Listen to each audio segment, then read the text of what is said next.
It is said that combat is like a game of chess. Opportunity lies several steps ahead of your opponent. You must know where you are and where you are going. If that is true, Mr. Wick is a master at play.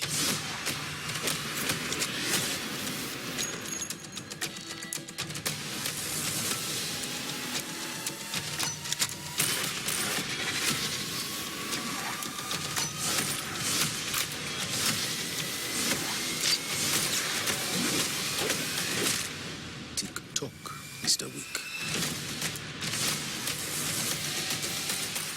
Basically, so you can see on the gameplay there, at the top there's that timeline.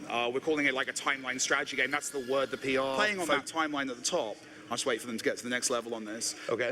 So everything happens concurrently. So in a sense, everything's running in real time. So everyone's moving at the same time. But in between all of your actions, you get a moment, the game pauses, you get to decide what to do next.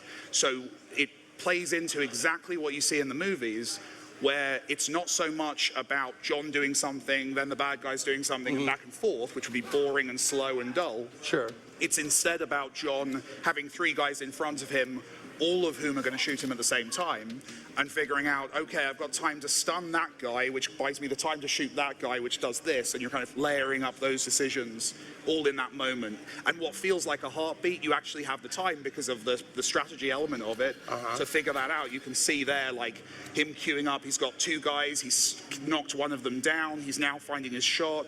Shots have probabilities based on, like, how someone's moving, whether you're crouched. You know, your ammo is like accurately modeled, so if you reload with a half-full gun, in most games that just adds bullets. Right. Here, you lose those bullets because they're in the magazine you're putting out. It's that logic of the John Wick universe. Yes. So the optimal strategy for this game is to play as John Wick and to make John Wick decisions. And then we just kind of worked back from there and went, well, why is he throwing his gun across the room at that moment? It's not, we can't treat it like it's just because it's cool because it's a movie. Right. Because that's not how Chad treats it. That's not how the stunt team treats it. They have their reasons, they have their logic behind that stuff. So then we sit down and we talk to Chad and we go, okay, why does he throw his gun across the room? And we get those answers and we start to work out how we can kind of abstract those to gameplay systems and just kind of work back from there.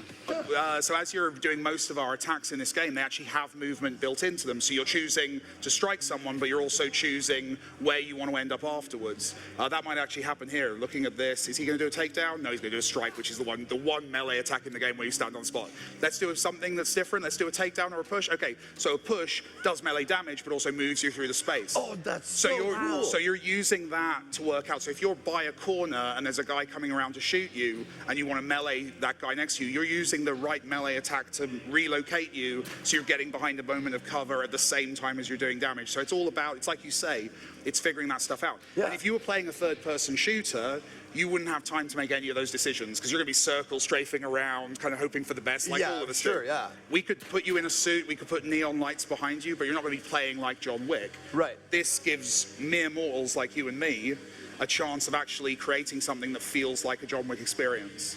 And then at the end, a little button that's grayed out, which says replay on it. Yeah. I'm not allowed to talk about that button at all. It I says can say it's a prequel. Prequel. That's the one. That's the one story thing. So it takes place before the first movie, before he meets his wife Helen. Oh, so wow, you're seeing okay. an earlier stage in his career.